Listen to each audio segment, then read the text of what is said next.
Terima kasih Pak Bima dan mudah-mudahan nanti kita geber lagi habis ini koordinasinya untuk apa namanya agar arahan Bapak Presiden bisa segera kita wujudkan, apalagi tantangan BKN dan kita berat ini masuk tahun politik. Nah, tahun politik ini kata Pak Bima sempat memutuskan saya waktu saya memupuskan apa semangat saya waktu Pak Bapak begini nanti paling menjelang ini begini lagi katanya. Wah Pak Bima ini terkait dengan apa honorer dan lain-lain. Nah, ternyata tanda-tandanya mulai ada Pak Bima ini. Ya.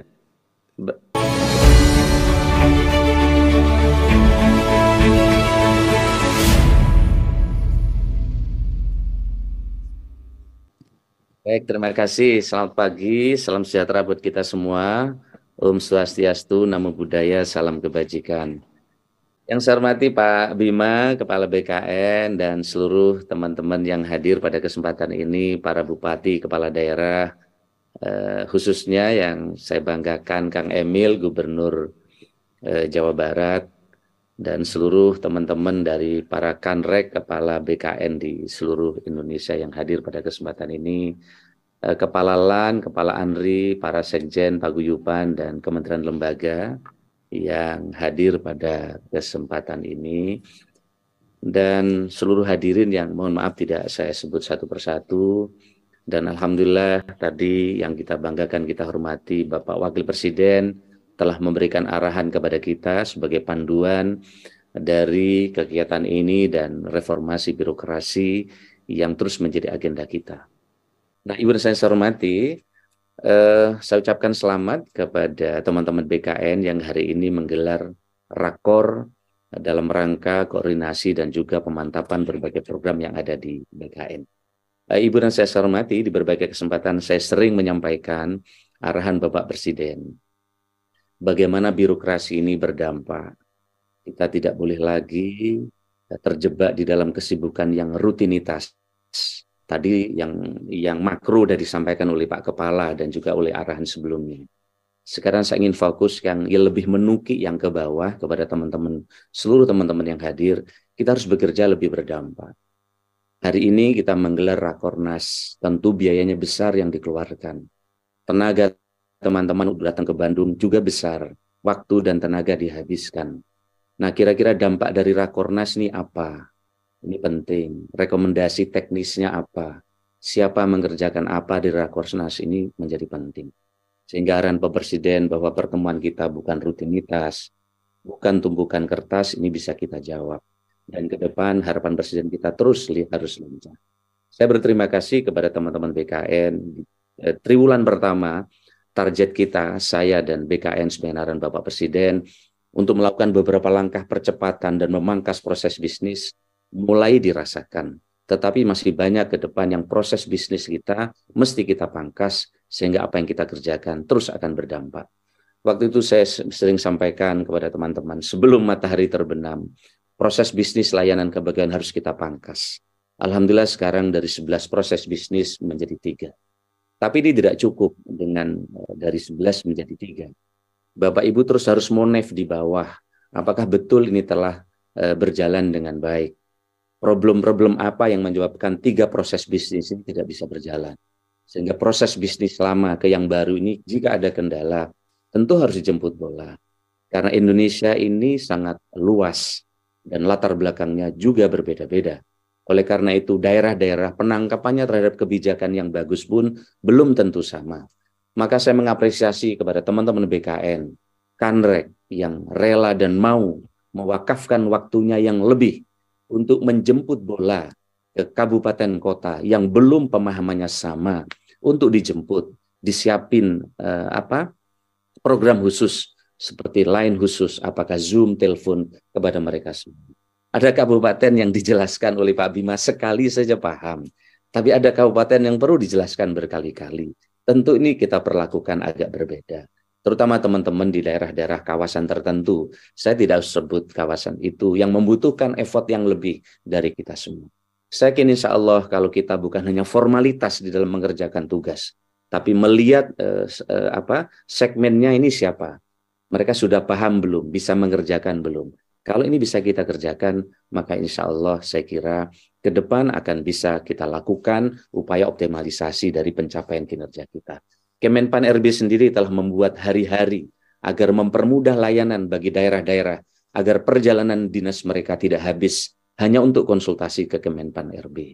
Kita sudah buat hari Selasa, hari SDM aparatur, hari Rabu, dan seterusnya. Jabatan-jabatan terkait dengan kelembagaan yang perlu konfirmasi, hari Jumat kami siapkan. Kami telah deploy puluhan anak-anak hebat yang siap menjelaskan bukan hanya formalitas, telepon mereka di Pampang.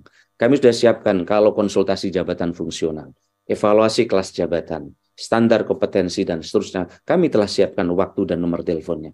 Kami juga siapkan komplain ke publik. Jika mereka telepon tapi tidak dilayani, atau waiting time-nya berapa, ini juga kami siapkan untuk komplain kepada kami. Inilah harapan Bapak Presiden, kita bekerja cepat dan lincah, tidak lagi masuk dalam rutinitas-rutinitas, forum-forum, rakor-rakor yang kadang menjebak waktu kita, tapi substansi kita untuk menyelesaikan masalah tidak seperti yang diharapkan oleh Bapak Presiden. Alhamdulillah forum-forum Zoom ini bisa mengurangi tamu luar biasa. Kita bisa menghemat 93% tamu untuk datang. Sehingga dengan demikian kantor Pan RB dengan kebijakan-kebijakan baru tidak diserbu oleh banyak orang. Tetapi mereka semakin paham dari kebijakan yang kita buat. Dan ini bisa hemat lebih dari 75 miliar biaya perjalanan dinas dari tamu-tamu yang biasanya datang. Belum lagi sering saya contohkan, kadang rombongan banyak datang ke Kemenpan RB. Ada satu daerah bisa mengirim bisa saja antara 15 atau 10 sampai 15 orang. Saya sering contohkan ini hanya kasus saja. 15 orang perjalanan dinas ke Kemenpan RB. Tapi yang ke kantor Kemenpan RB kadang 3. Yang 12 jalan-jalan di Tanah Abang, di mall. Dan kemudian 3 orang itulah yang ngurus stempel perjalanan dinas. Praktis kadang 1 orang yang mendengarkan penjelasan dari tim Kemenpan RB. Itu pun sambil main HP. Walhasil ketika pulang mereka tidak paham masalahnya. Tapi keluhan bahwa Kemenpan RB rumit, tidak jelas kebijakannya. Padahal yang datang itu tidak jelas mendengarkannya. Inilah yang sering saya ceritakan, sehingga kita bisa pangkas, masalah ke depan bisa selesai. Sekali lagi teman-teman, kalau Kemenpan RB saja membuat cara seperti ini, saya minta para kanrek di BKN, jauh membuat lebih dari seperti yang kami buat di Kemenpan RB. Jemput daerah dan kabupaten, rutinkan ketemu dengan kabit-kabit mutasi di kabupaten kota, sehingga mereka paham terkait dengan kepegawaian. Kadang kepala daerah nih kita konsolidasi, tapi BKD, kabit mutasinya dan stafnya, mereka tidak paham untuk ini. Harapan saya monef dari kepala BKD dan kepala BKN rutin dikerjakan. Kalau perlu per zona dilakukan setiap hari apa, untuk memonef atas kebijakan yang telah dibuat oleh Kemenpan RB dan panduan teknis dari BKN, apa yang belum dipahami oleh mereka semua. Kami yakin insya Allah kalau kita bekerja dengan detail, memonef harian, mingguan dari apa yang kita kerjakan, arahan dari Bapak Presiden tentu akan bisa kita laksanakan sepenuhnya dan sepenuh hati sehingga capainya akan lebih hebat. Ibu dan saya hormati, tentu saya yakin masalah kita banyak, ya tantangan kita besar, masalah kita mulai uang, anggaran pasti banyak, yang pensiun lebih banyak. Oleh karena itu maka tantangan SDM ini menjadi tantangan kita semua. Saya sering sampaikan tentukan skala prioritas sebagaimana arahan Bapak Presiden. Saya telah menentukan skala prioritas ketika saya ditunjuk menjadi menteri.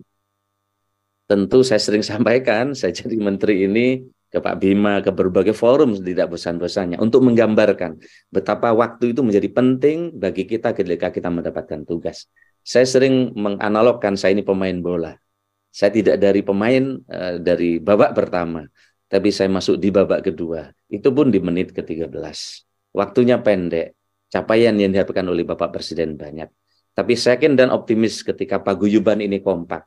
Teman-teman BKN, teman-teman LAN juga menyampaikan dan mereformasi program pendidikannya. Begitu juga di ANRI dan juga di teman-teman yang lain, saya kira ini akan tercapai arahan Presiden. Ketika itu kemudian saya tentukan 7 skala prioritas. Tentu BKN juga dalam waktu yang pendek mesti ada prioritas. Teman-teman kanrek-kanrek di lapangan. Teman-teman kanrek kumpulkan staf di bawahnya untuk memberikan arahan agar mereka tidak masuk dalam jebakan rutinitas. Kita ini yang paling bahaya adalah ketika kita masuk di jebakan rutinitas. Dan ini akan sangat berbahaya bagi produktivitas kita. Maka program prioritas saya adalah yang terkait dengan BKN itu menjadi nomor 1. Memangkas proses bisnis layanan kepegawaian yang berdampak kepada jutaan ASN. Begitu juga penerapan reformasi birokrasi tematik yang di dalamnya ada digitalisasi. Maka digitalisasi ini sekali lagi bukan hanya bahasa seminar, bukan hanya bahasa rapat-rapat pengarahan, tapi harus mewujud dalam struktur dan juga program di setiap kementerian, lembaga, dan pemerintah daerah. Ini kemarin sudah berkali-kali disampaikan, Presiden juga jelas, tapi bagian Sungramnya kadang belum menganggarkan. Maka saya minta BKN dan teman-teman masuk diundang bagian Sungramnya. Kadang di level satunya oke, di level 2-nya oke. Tapi Sungramnya begitu tidak tahu, akhirnya tidak masuk di program dan anggarannya juga tidak ada. Oleh karena itu perlu dikawal. Transformasi ASN sekarang menjadi PR kita. Pak Alex sekarang bekerja keras. Bagaimana PPAS ini segera selesai. Saya kemarin sudah minta kepada Bu Rini, tolong hubungi BKN. Segera lakukan koordinasi yang lebih intens dengan SDMA agar terkait dengan PPASN maupun terkait dengan pegawaian honorer dan lain-lain, ini segera bisa kita beresin.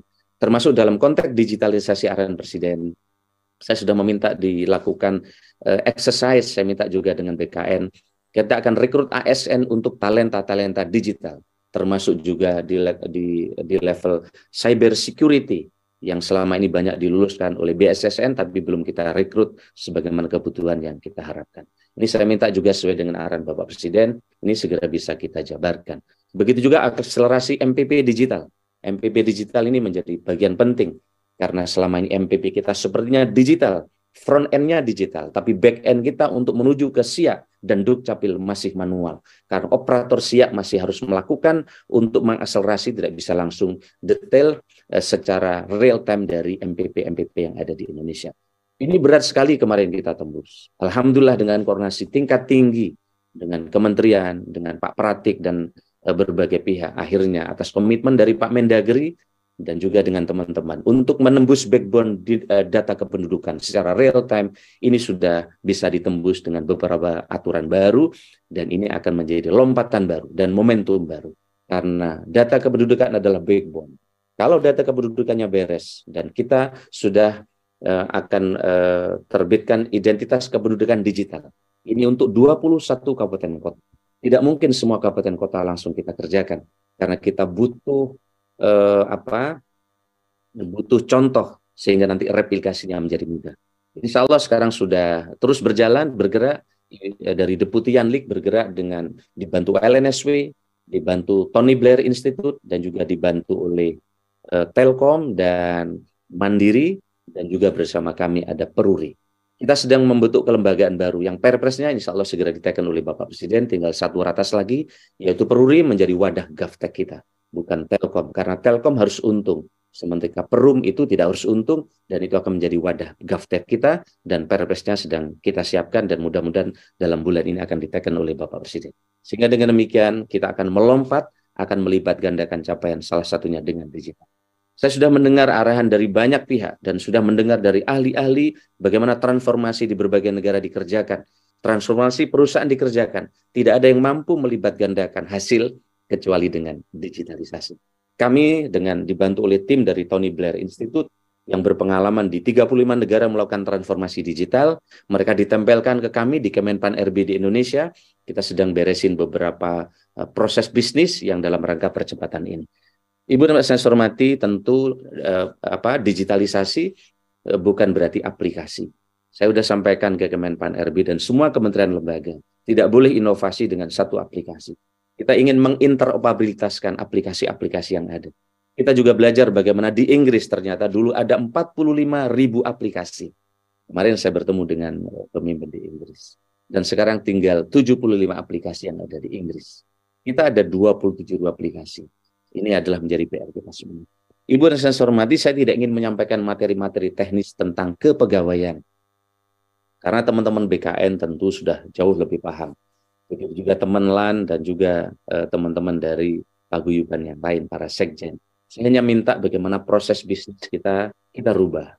Ya, kita monitor terus dari capaian yang kita buat, apakah sesuai dengan target apa tidak.